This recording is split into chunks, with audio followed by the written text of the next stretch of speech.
Olá, sejam todos bem-vindos ao Canoas Podcast, o podcast do Grupo Otimoneiro de Comunicação, em parceria com Zetec Soluções em TI, FlexCorp e Águas Itati, água mineral da família Gaúcha. Recebo aqui, mais uma vez, o deputado Felipe Camozzato, do Novo, acompanhado do vereador de Canoas, Rodrigo Dávila. Muito bem-vindo, deputado. Bem-vindo, vereador. Obrigado, Vanderlei. Mais uma vez, parabéns pelo trabalho que vem realizando na cidade, hein?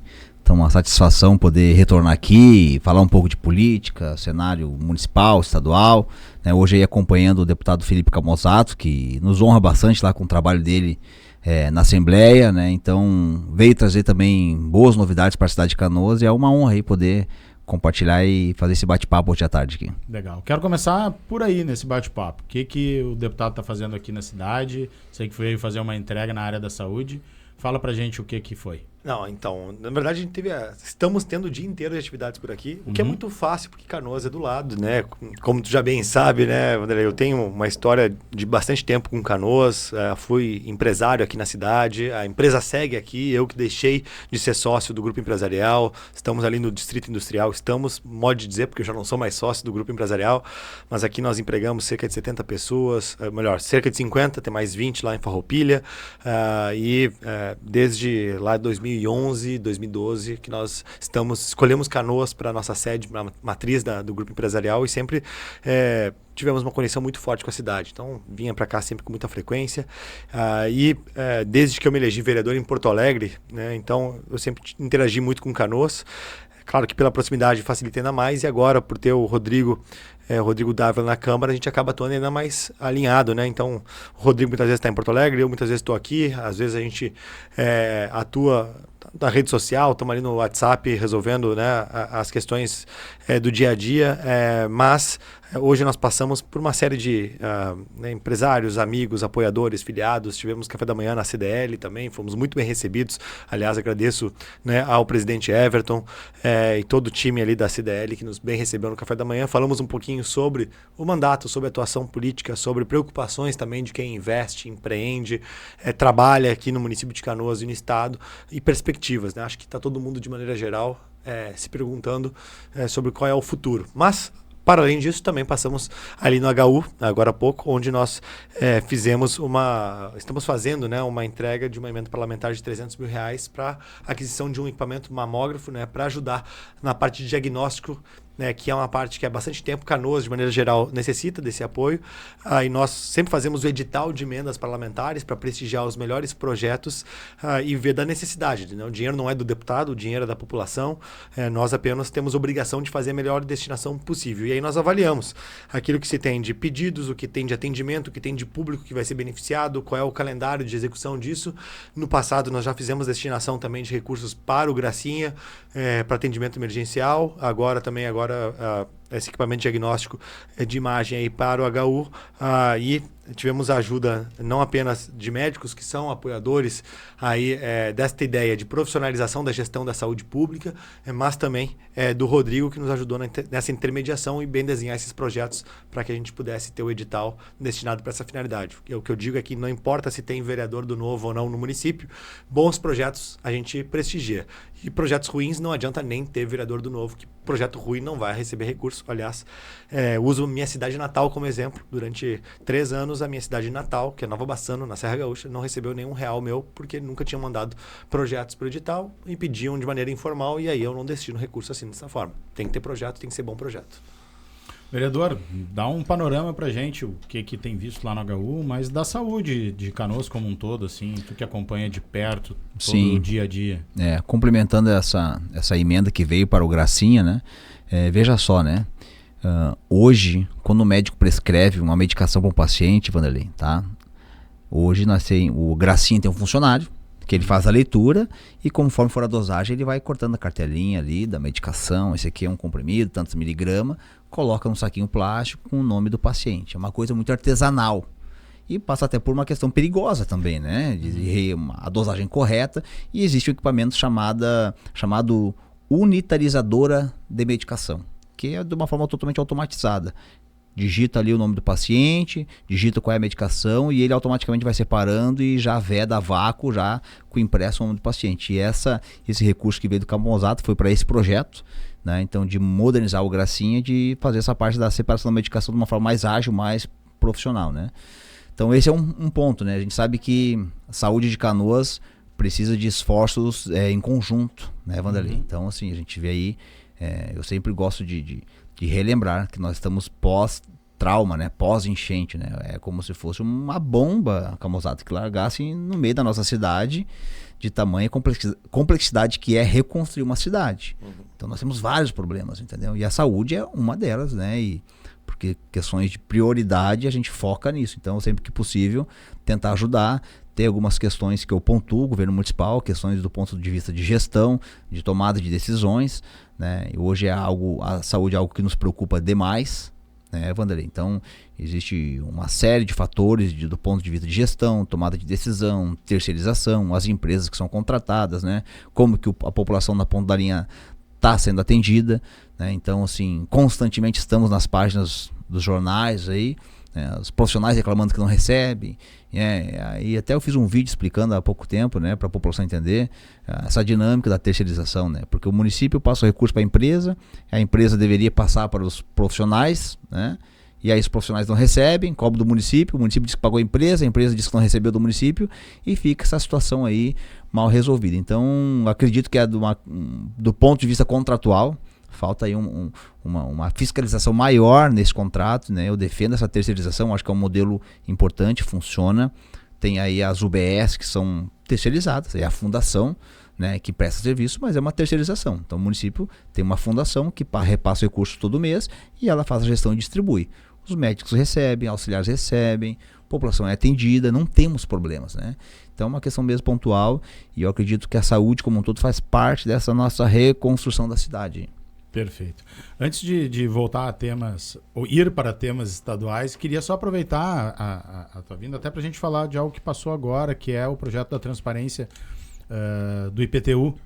Fala para a gente um pouquinho o que é esse projeto, como é que isso vai ser interessante para a população. Ótimo. Isso foi uma demanda do setor imobiliário. O que acontece, né? Hoje, esses dados já são públicos. Se eu puxar uma matrícula do imóvel hoje, eu tenho ali o valor que foi negociado, o valor que foi da guia de TBI, o nome do proprietário, os dados do imóvel. Só que eu preciso ir lá no registro de imóveis e catar essa informação, tá? O município tem outros dados. No carnê do IPTU ou no cadastro imobiliário tem ali outras informações. Essas informações, para mim, para ti, jornalista, não faz muito sentido. Mas para o profissional do mercado imobiliário, ele quer saber para que lado essa cidade está caminhando. Então é um projeto que eu fiz de transparência, fazer com que o executivo possa apresentar um relatório unificado, protegendo os dados pessoais, de acordo com a LGPD, mas que torne público quais são os imóveis que foram negociados no último mês e que tipo de imóveis com base nas informações que tem no cadastro da guia de TBI. Então hoje eu não sei se perguntar e nenhum corretor de imobiliário vai saber responder quantos imóveis foram negociados na Matias Velho, numa área que foi alagada, sofreu impacto imobiliário no mercado. Quantos imóveis foram negociados lá esse mês? A gente não sabe. A gente não tem essa informação. E isso é extremamente importante o mercado entender que tipo de imóvel que a nossa população está buscando, de que valor que é. São apartamentos de 2 quartos, são de 3 quartos.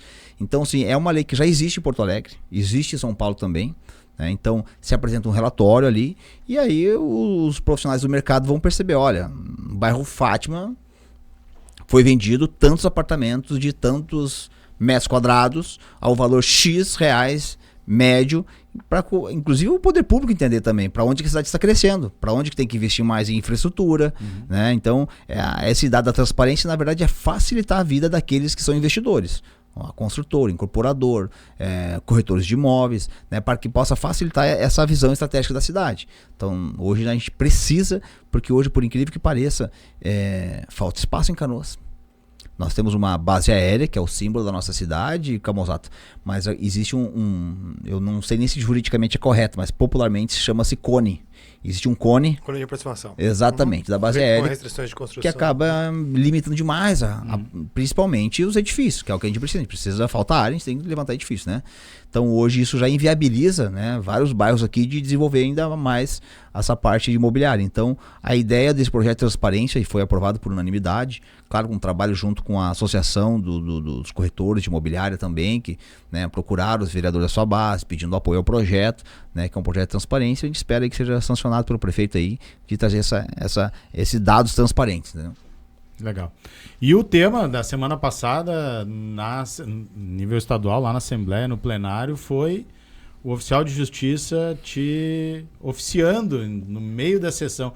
Explica para quem não entendeu o que aconteceu lá, deputado, por favor. O governador Eduardo Leite aparentemente está preocupado em me eleger deputado federal, né? Porque em vez de responder às denúncias que eu fiz em tribuna, Vanderlei, resolveu me interpelar criminalmente por fazê-las, né? Aquilo que é dever do parlamentar e dever pelo qual nós temos, inclusive, imunidade parlamentar para poder fazer, né?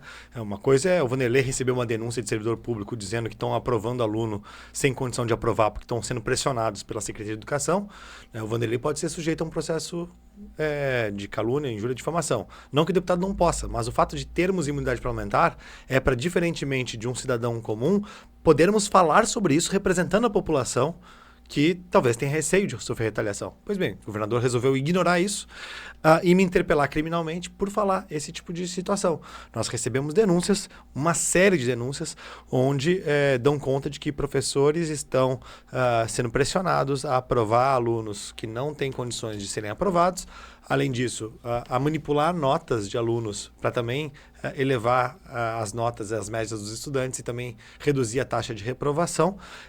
E isso, inclusive, recentemente foi verificado que não tinha nenhum tipo de mentira da minha parte, porque o governador renovou a portaria que permite que o aluno possa reprovar em 4 matérias sem ser reprovado. E aí um áudio que chegou ao meu conhecimento, o qual eu não sei da origem, e ele é um áudio anônimo, e que eu falei exatamente isso na tribuna, disse isso aqui é muito grave, porque o áudio tratava de uma suposta reunião onde uma orientadora dizia: eu não quero que ninguém tire menos que 6. Se o aluno tirar menos que 6, vocês vão dar 6, porque só pode reprovar aluno que for infrequente. O que for frequente, dá algum trabalhinho, e a nota mínima que a gente aceita é 6. Isso é muito grave. Em outras palavras, nós estamos fraudando os resultados de aprendizagem. Porque quando a gente olha para o estado do Rio Grande do Sul, tu tens a prova, né, o SAEB, a avaliação de ensino básico, que é feita a cada 2 anos. Tu tem o SAERS, que é uma prova que o Estado faz para avaliar a aprendizagem. E tu tem a taxa de aprovação dos alunos. Se tu aumenta a taxa de aprovação dos alunos de maneira artificial, tu tem um aumento do IDEB, que é o Índice da Educação Básica, que é basicamente o indicador que diz se a educação está melhor ou pior. Ou seja, vários estados brasileiros têm encontrado nesta, entre aspas, manipulação da estatística, uma forma de melhorar artificialmente a qualidade da educação, sem de fato melhorar a aprendizagem. Ou seja, estamos enganando a sociedade e as famílias, dizendo que a nossa educação está melhor, enquanto os alunos, na verdade, estão muitas vezes pior nas provas, estão aprendendo menos, e assim a gente só está, na verdade, ludibriando todas as partes, né? E eu falei exatamente sobre isso, que me preocupava, que isso precisava de apuração e precisava ser tratado de maneira séria, porque especialmente o aluno da rede pública e de famílias mais vulneráveis é quem mais precisa aprender na escola, é quem mais precisa de atenção, porque ele, se não aprender na escola, se não tiver um cuidado da educação, bom, talvez ele não tenha um futuro profissional de melhor renda, de melhor empregabilidade, ele vai ficar sujeito a esse ciclo de pobreza que às vezes a sua família já está submetida. Isso é muito grave, porque pode ser que ele pague menos imposto do que algum rico por aí, mas ele também é um cidadão, pagador de impostos, que tem o mesmo direito à educação do que todo outro cidadão. Por que eu vou omitir isso dele, né? Ou enganá-lo, né? Então foi essa a minha denúncia. Eu recebi uma série de mensagens de professores, dirigentes, coordenadores, pais de alunos e tudo mais, reforçando a denúncia, né? E o governador, em vez de investigar isso, em vez de prestar esclarecimento sobre isso, em vez de mandar um deputado da sua base me rebater, não, ele preferiu a via judicial, pediu para a Procuradoria, e ele e a secretária de Educação, Eduardo Leite e Raquel Teixeira, resolveram me interpelar criminalmente por eu fazer minha atividade, né? Que, aliás, se eu não fizesse, eu estaria, inclusive, prevaricando, né? Estaria me omitindo da minha função.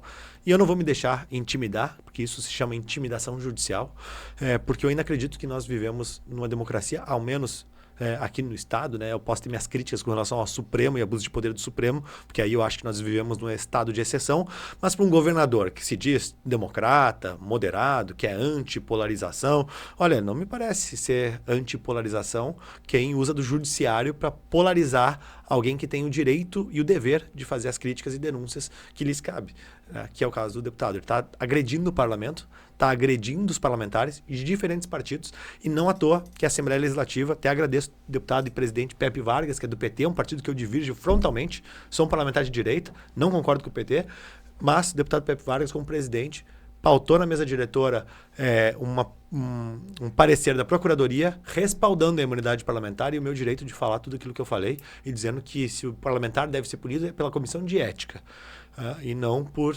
intimidação judicial como o governador faz. Perfeito. E tu falaste, né, o governador tá querendo me eleger deputado federal, quero entrar, a gente encaminhar esse bate-papo sobre isso. E eu brinquei com isso, só para ficar claro aqui, sim, essa brincadeira, porque ele está me dando a oportunidade agora de passar em vários veículos de imprensa falando sobre isso. Com certeza. E respondendo a ele nas redes sociais e na tribuna, desse abuso que está sendo cometido contra mim. Mas eu quero pegar esse gancho justamente para perguntar para vocês em relação a isso, porque a temperatura eleitoral está super alta, né? Inclusive, tu falaste que é frontalmente divergente do PT, que sempre foi o opositor maior dos governos, do PSDB, do PMDB, né, de centro-direita ou de direita como um todo. Mas, nesse último ano, a tua figura tem aparecido como o principal opositor do governador Eduardo Leite, né? Isso subiu muito a temperatura depois que Novo e PL fizeram essa composição e deixaram muito claro quem já são os pré-candidatos, né? E aqui na minha frente, 2 pré-candidatos a deputado federal e estadual. É isso? É isso. Mas um ponto importante só, Vanderlei, talvez eu devesse ter me tornado oposição a Eduardo Leite mais cedo, tá? Isso é uma meia-culpa que eu faço enquanto parlamentar. Por quê? Durante o meu mandato de vereador em Porto Alegre, foi um mandato e meio, né? Fiquei 6 anos como vereador em Porto Alegre, sempre fui independente. Fui independente na gestão do Marquesan, PSDB, fui independente na gestão de Sebastião Melo, MDB. Votava a favor dos projetos que eu achava certo, criticava aquilo que eu achava errado. E durante meus primeiros 2 anos e meio de mandato na Assembleia, eu fui independente também com o Eduardo Leite. E ajudei, e o Novo, na primeira gestão do Eduardo Leite, o deputado Fábio Ostman e o deputado José Piesco, aprovaram as reformas, né, foram defender os projetos de reformas do Eduardo Leite. Muitas vezes fizeram um trabalho que às vezes os deputados da base não faziam. E quando o Eduardo Leite tentou aumentar impostos, foram eles também os maiores críticos na tentativa de aumento de impostos, né? E eu, nesses 2 anos e meio, fui independente, dei crédito, muitas vezes confiei no governo por uma série de coisas e aprovei projetos do governo que eu achava que estavam corretos. Agora, chegou um momento que logo após a enchente, começou a ter tanto, vou usar o termo deboche, tá? Começou a ter tanto deboche com o cidadão e com o pagador de impostos gaúcho que eu estava me sentindo mal já com a posição de independente, porque em alguma medida eu sentia que eu estava desrespeitando as pessoas. E eu vou dar exemplos muito claros do porquê disso. Passado 2 meses após a enchente, o primeiro projeto que a gente vota na Assembleia Legislativa é um pacote com 8 bi de despesas do Estado para contratar 2.600 cargos temporários para, segundo o Eduardo Leite, para reerguer a máquina pública para poder reconstruir o Estado. Primeiro nós precisamos reconstruir as carreiras para depois reconstruir o Estado. Passado cerca de 1 ano desta aprovação, o secretário de Reconstrução, Pedro Capelupi, nos falou em uma reunião de líderes da Assembleia que apenas 8 engenheiros tinham sido contratados. E por isso vários projetos de reconstrução estavam parados ou andando a passo de tartaruga. Olha, isso é um absurdo, isso é um deboche, porque nesse meio tempo, o que o governador tentou fazer nesse meio tempo? Ele tentou comprar um jatinho com o Fundo da Reconstrução, ele fez um documentário de autopromoção com dinheiro público, a qual eu entrei, inclusive, com ação popular para que ele devolva ao erário público esses cerca de 500 mil reais que ele usou. Ele fez uma quadra de beach tênis do Palácio das Hortênsias. Ele tentou aumentar impostos. Então, assim, me parece muito claro que a prioridade do governador deixou de ser o próprio Estado, deixou de ser o cidadão gaúcho, passou a ser a sua agenda particular, personalista, eleitoral, política, e em segundo plano, ele passou a enxergar o cidadão. Aliás, prova disso é que tu andas aqui em direção ao litoral, e agora nós estamos chegando no verão, muita gente vai para o litoral. Contem quantos outdoor do governo do estado estão instalados dizendo: Plano Rio Grande, a grande obra é proteger você. E aí, ou se vai para Gramado, contem quantos outdoor. E depois perguntem quantos metros de diques o governo do estado reconstruiu. Se a grande obra é proteger você, bom, está faltando obra. Porque agora, essa semana mesmo, na sexta-feira eu estive durante a manhã em Nova Roma do Sul. Nova Roma do Sul foi aquela cidade que ganhou o Brasil inteiro com a iniciativa do setor privado, comunidade se juntou, levantou 6 milhões de reais e em 138 dias reconstruíram a ponte de ferro centenária que a gente tinha levado. Em 138 dias. O governador do estado foi lá e disse, nós vamos fazer uma melhor, porque uma que vai passar caminhão, que vai ser, era 18 milhões o orçamento e tudo mais. Bom, passaram quase 2 anos. Não começou nem o projeto. Nem o projeto. As vias de acesso, a 448, que é uma ERS, tem trechos ainda em estrada de chão. Tem trecho que foi levado pelas chuvas que não foi recuperado. Prometeram qualificar a via, tudo mais. Nada. Então, assim, isso é uma palhaçada. Como é que eu vou ser independente de uma liderança do Poder Executivo, e por isso eu usei a palavra deboche, que acha que é prioridade um jatinho a reconstruir casa, ponte, estrada, né? Não tem como. Que está fazendo um recorde de publicidade.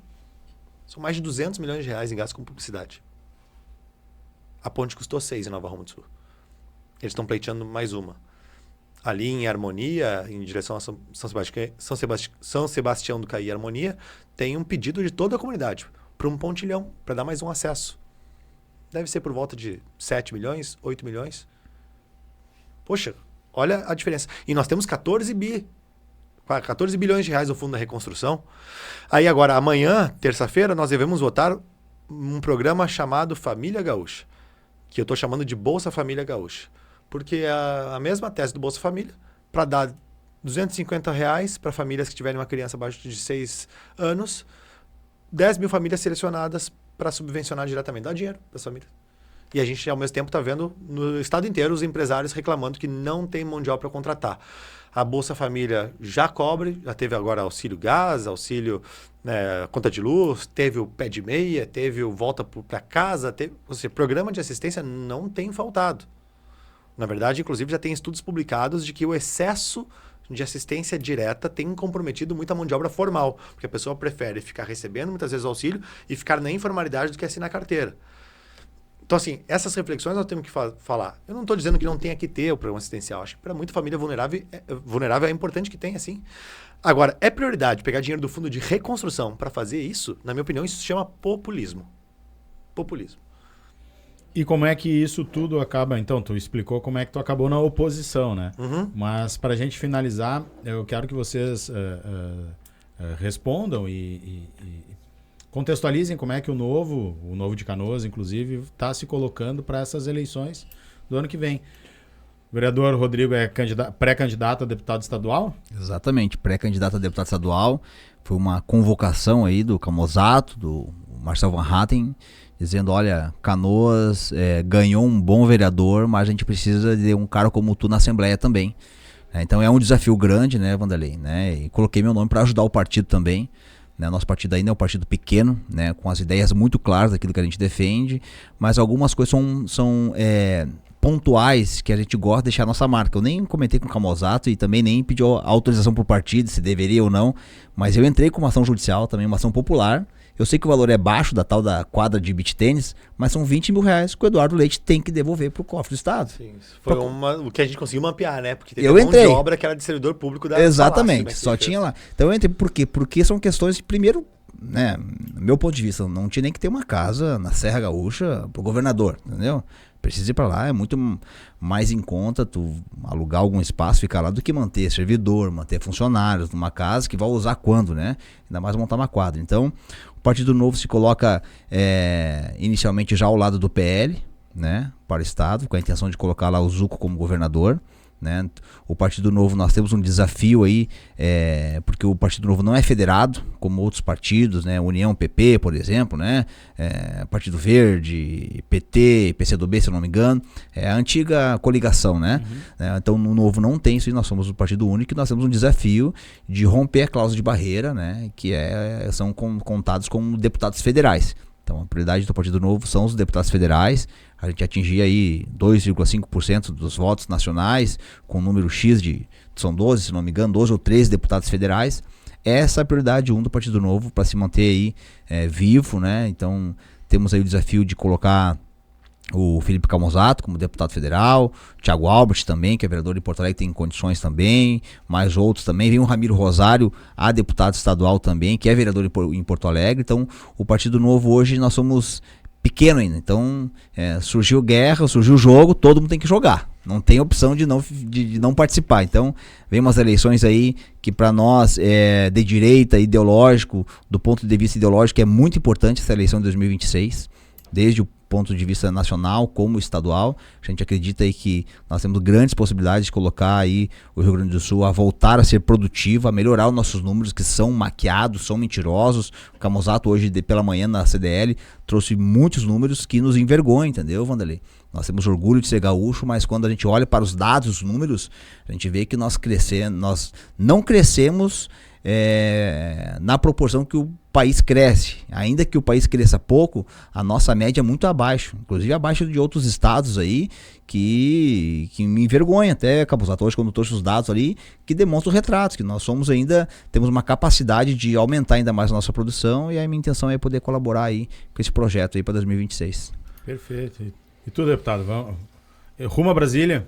Com o Marcel Van Hatten indo ao Senado, né, eu tenho a missão aí de ajudar a puxar a nominata do Novo de deputado federal. Né, eu sou o primeiro parlamentar eleito pelo Partido Novo no Brasil, fui fundador da legenda, e apesar do meu passado empresarial e ter atuado no setor privado durante muitos anos, né, desde que eu ingressei na vida pública, eu tenho sido uma espécie, vou colocar assim com todo respeito, uma espécie de pastor, né, espalhando a palavra e convocando gente boa para nos ajudar nessa missão, né, porque o Brasil não se resolve sozinho, precisa de gente boa e qualificada, porque senão, né, não dá para confiar em milagre, né? Não vai ser um santo milagreiro que vai aparecer e vai resolver o problema do Brasil. Não, é o cidadão que trabalha, é honesto, paga o seu imposto, que se engaja nas pautas, que se engaja politicamente, que vem, assim como o Rodrigo, da sua vida privada, topou ser candidato, foi lá, se elegeu, tá fazendo a diferença agora na Câmara, em Canoas. Foi isso que eu fiz também no passado e, felizmente, a gente tem inspirado muitas outras pessoas a darem esse passo à frente. O Brasil precisa disso. Não adianta a gente deixar a política para quem daqui a pouco não tem condições de estar tomando as melhores decisões, porque não tem nem qualificação para isso, né? Ninguém leva o filho doente no eletricista, a gente quer um bom médico, mas ao mesmo tempo na política a gente acaba tolerando gente completamente incompetente para tomar decisão com o dinheiro que é de todos nós e que pode resultar em mortes ali, porque uma má administração da saúde, por exemplo, falávamos antes aqui, né, sobre a falta de recursos dos hospitais, bom, quantas vidas isso tira, né? E aí o Novo está nessa aliança com o PL, nós estamos apoiando o deputado federal Zuco para o governo do estado, estou ajudando pessoalmente a estruturar essas bases de conteúdo, dados, estatísticas para trazer o que é uma agenda de desenvolvimento para o estado, para nós voltarmos a sermos ambiciosos com o crescimento do Rio Grande do Sul. Os números que assustaram o Rodrigo Dávila hoje pela manhã e outros investidores, administradores, empresários, é de que o Rio Grande do Sul nos últimos 20 anos é o estado que menos cresceu no Brasil. Menos cresceu no Brasil nos últimos 20 anos. Isso é trágico para o estado. Não à toa que nós tivemos nos últimos 10 anos 800 mil gaúchos deixando o Rio Grande do Sul, porque olham para cá e dizem assim, olha, não tem futuro nesse lugar. Né? Além disso, ainda tem enchente, tem estiagem, eu vou embora. E aí vai para Santa Catarina, vai para Paraná, vai para São Paulo, enfim. Né? Quem é que acaba ficando? Né? Quem tem família, tem apego à terra, ou quem não tem a opção de sair.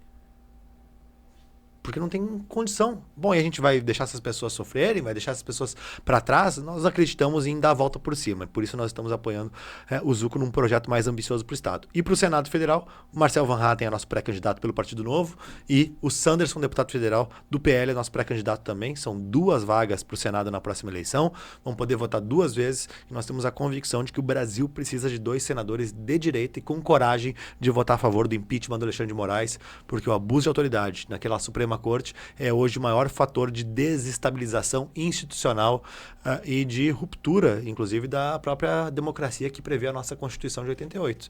A gente tem visto, infelizmente, de maneira recorrente, alguns ministros da Suprema Corte, especialmente o juiz Alexandre de Moraes, violando a legislação, fazendo perseguição, fazendo abuso de poder. Agora, mais recentemente, na operação que o governador Cláudio Castro conduziu junto com a Secretaria de Justiça, junto com a Justiça do Estado do Rio de Janeiro e o Ministério Público do Rio de Janeiro, e que resultou lá na eliminação de mais de 120 traficantes, né, criminosos, e que teve o falecimento, aí, infelizmente, de 4 policiais. Nesta operação, ficou muito claro, né, que uma parcela da sociedade defende, sim, a bandidagem e outra parcela defende que a justiça prevaleça, que a ordem seja estabelecida, que a segurança tenha, encontre respaldo. E neste caso, a gente viu uma coisa constrangedora, que foi o ministro do Supremo, Alexandre de Moraes, chegar de helicóptero para ir fazer uma visita de fiscalização num governador de estado. Não existe nenhuma linha na Constituição que prevê uma aberração dessas. Ele está se achando uma espécie de rei, de autocrata. Né? Acho que o Maduro está com inveja do que o Alexandre de Moraes tem feito, porque mesmo o Maduro recentemente tem colocado se colocado um pouco mais numa posição de mais humildade, claro que com a ameaça de uma intervenção, né, dos Estados Unidos no território venezuelano para acabar com a sua ditadura, mas enfim, nós não estamos vivendo um período de normalidade institucional. Isso é muito grave. Todos nós queremos viver com liberdade de imprensa, de expressão, com democracia de verdade, que a lei seja igual para todos, respeitada, porque é assim que a gente constrói um país próspero. Tá certo. Obrigado, deputado. Obrigado, vereador, por mais essa visita. Voltem outras vezes, já são de casa. Obrigado, Vanderlei, pelo espaço. Prazer estar contigo aqui mais uma vez. Obrigado, Vanderlei. Forte abraço a todos aí que estão nos assistindo. Valeu. Esse foi mais um Canoas Podcast. Se é a primeira vez que está passando por aqui, já aproveita para te inscrever no nosso canal e compartilha esse bate-papo com aqueles que tu tem certeza que vão gostar de ouvir ou que precisam ouvir, que tu quer discutir, levar. Comenta aí embaixo também o que tu achou do bate-papo. Lembrando que Canoas Podcast tem a parceria de Zetec Soluções em TI, FlexCorp e Águas Itati. Até a próxima. Tchau.